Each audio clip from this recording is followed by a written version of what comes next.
Hello, and welcome to another episode. Good morning or good afternoon, whatever the time of the day it is that you are listening to this episode.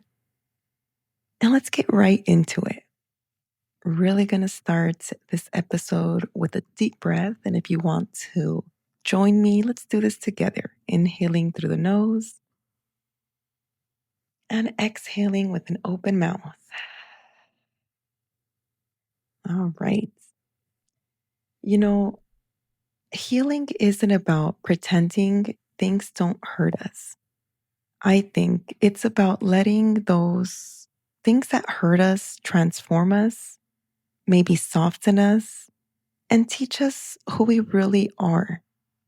This episode is my offering to that journey, to honor the depths, to remind you and myself that we are never shattered forever, only becoming more whole through these tough experiences.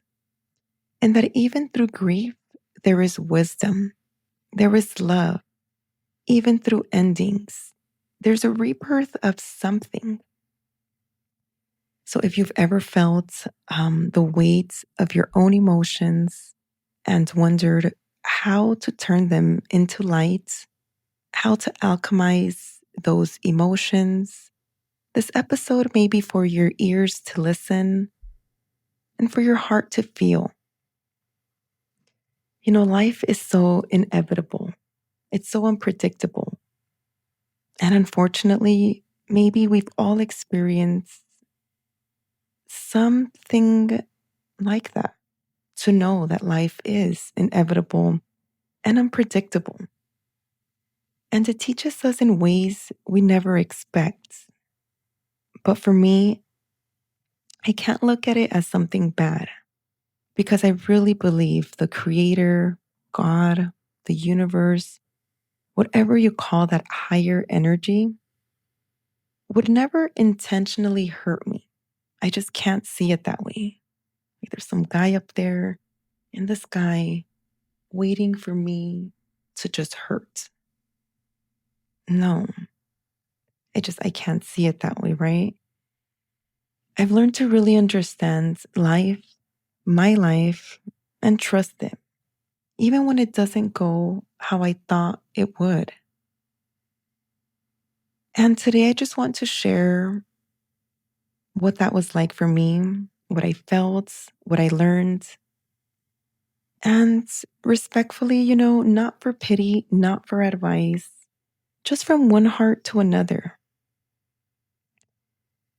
On December 21st, 2024, I had a miscarriage at 13 weeks. And now, right? Now I can sit here and think, what a blessing. What a blessing for that soul to have chosen my womb, to experience life, even if it was for just that short time.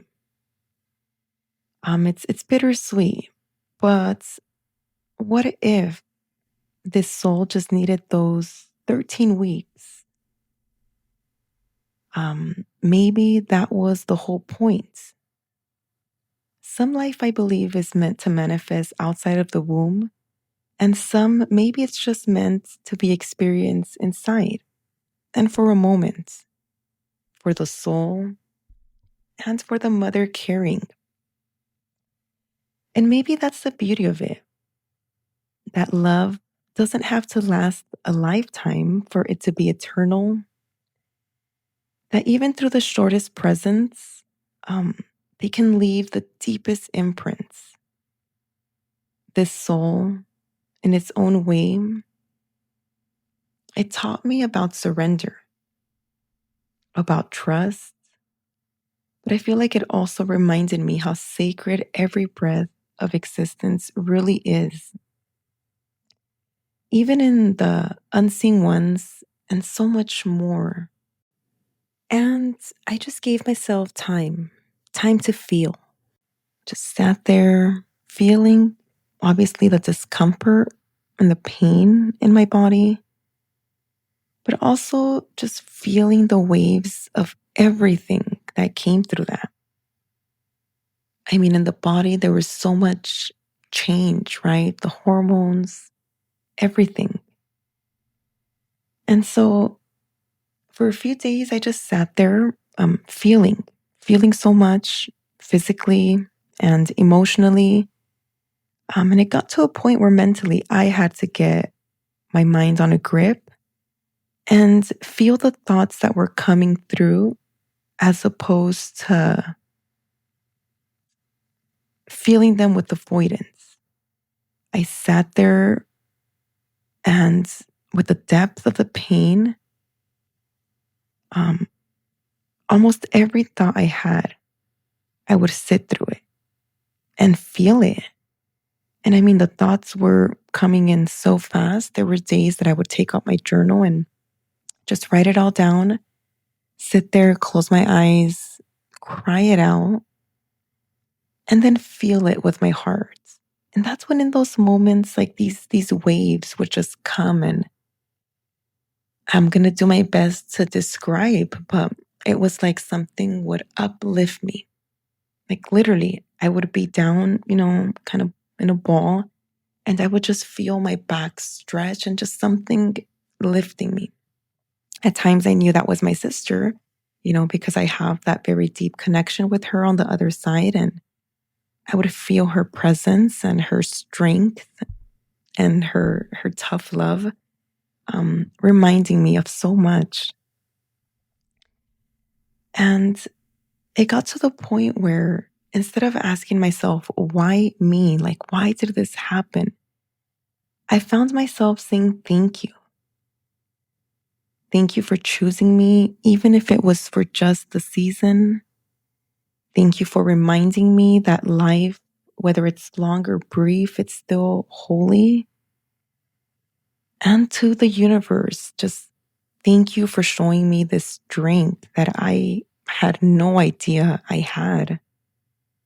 And listen, if you've gone through a miscarriage, you know the pain, not just the physical pain through that in itself is a lot, but the heart pain, the emotional waves, it's all a journey.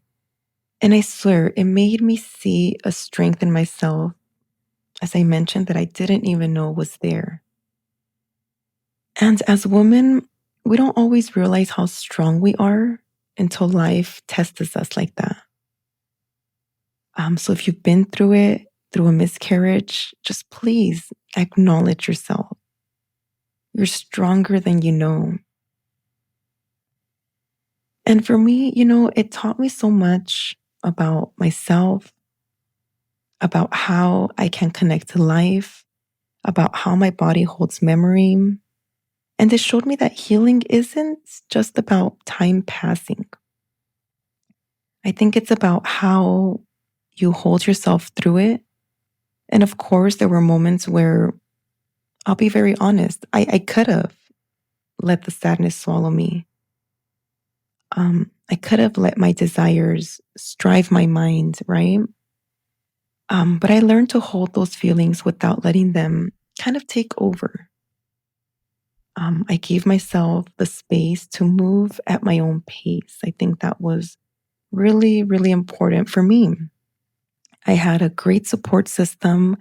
My sisters, my sister, of course, and my sister-in-law, who's also my sister. And of course, my husband was there for me. I had a handful of friends that knew. As I was doing sessions in January, that's when I started sharing a little bit more of what had happened, because in December, I had a lots of sessions I had to reschedule.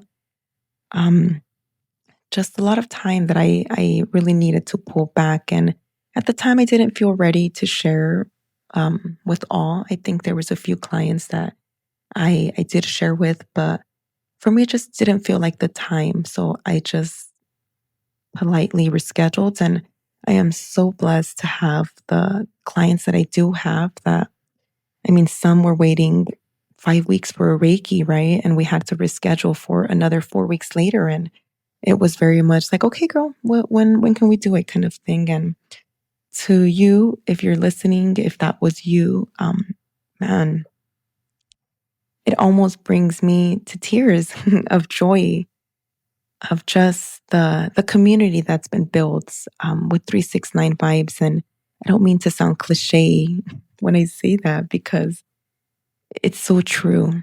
The community that's been built through this energy work, the meeting of new people, and just the love that's here, energetically speaking, in these moments that I was going through it that no one knew. But just the simple, yeah, we can reschedule, like no biggie kind of thing, man, that really meant so, so much to me. And, giving myself the time and the pace. I didn't tell my mom about me miscarrying until months later. And a part of me wanted to tell her, right?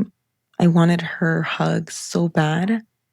But I also knew that she carried her own emotions, her own way of seeing things. And at the time, I was still coping with all of this. And as much as I did crave her love, um, I needed to first hold myself, to be stronger in my own emotions, in my own thoughts, before I was ready to share. And why, right? Because I always like to think, and I think I mentioned this in the last episode, um, when I am strong in my mind and in my body, I can't be affected by others' emotions. And that's with so much love and respect. Of course, and most importantly, to ourselves, right? In doing this. So that was the reason why I wanted to be strong in myself before sharing with her. And when I finally did, it was beautiful. It was so much. I mean, we both felt so much. We cried. It became another way of alchemizing the pain, I think, for both me and her. I think my vulnerability opened the door for her vulnerability. And my strength maybe gave her space to soften too. And in that exchange, I realized pain doesn't just transform us individually, but it can also heal spaces between us. Because we all know that for some of our parents, it's hard to be vulnerable, right? They don't know how to be vulnerable because all they've learned or been taught to be is to be strong. And so when we can maybe break the ice and tap into that vulnerability, it really is a not just healing experience, but maybe a learning experience for them too, right? And through all of that, in the end, I think what really helped me, if you know me, you know that on full moons, I am outside playing my drum to the moon. I am outside talking to the moon or my plants and just using those elements, right? I mean, if we've watched the show Avatar, it talks about this. It's real. But in the end, I gave my pain to the wind. I would literally stand outside and just say, take it, take this pain away from me, from my body. I understand it. And I give myself permission to also let it go. Because sometimes it can be very subconscious when we feel, you know, letting moments go or things go, especially when we're grieving. It may sometimes feel like, am I not caring? Is that why I'm letting go? No. Don't allow that emotion, that energy and motion to confuse the truth, which is that it is what healing is about, right? Like just because you're not hurting, or I should say, maybe, how do I even say it? Like, just because you're not hurting doesn't mean you don't care. What if it means that you're healing, right? Or you've came to an understanding that through grief, we can find love. we can find strength, and we can find so many other emotions than just hurt. And that comes with it, right? With time and with all the feels, I think we can get to that understanding and alchemizing the pain that comes with grief. And I think that's a gift hidden inside even the hardest moments. And I also like to think that when we release, we're reminded, just like I mentioned, that we don't have to do things alone, that we're always held by God, the universe, by your loved ones that are on the other side, or by the love that never leaves us. So if you're listening to this and if you walk through something like this, or maybe you're in the middle of it right now, I hope you remember this. I hope you remember your story is sacred. Your body is not your failure. It is your temple. And your grief is not a weakness. It is proof of how deeply you can love. And no matter how short or long a soul's time with you may have been, the bond is eternal. That love is eternal. And because through endings, I always like to think there's always a rebirth of some kind. And, the words divine timing for me are not just something I post about. It's something literal, something I've actually lived. And um, life does have these divine timing of moments. I miscarried on December 21st, the winter solstice. That was one of the most bittersweet reminders. Because if you don't know, the solstice is a wave of energy, the darkest night of the year, but also the moment the light begins to return, like a renewal. It's a rebirth. It's that shift from from ends to beginnings. That's what the winter solstice energy is. So when I look back and I see that my miscarriage happened on the exact date, it almost feels like the universe was telling me, like, this is part of your cycle too. As crazy or as weird as that may sound, that life isn't working against me. It's always somehow working for me. And that's the thing about being so aware of energy, right? Being aware of cycles, energetic or astrological cycles. Like, you start to see how nothing is random. The timing of things becomes medicine. And even the hardest moments, like, they start to make sense in ways that the mind alone could never explain. Um, and again, this is just me, from my heart, my experience, and my lenses, right? Simply sharing from hearts to hearts. And like the post I did yesterday on Instagram, just the gal deeply in tune with her spirits. Yeah. And that is all for today's episode, guys. Thank you for holding this space with me, for listening to me share my heart, and maybe even reminding you of your own strength along the way. Life isn't always easy, but it is always sacred.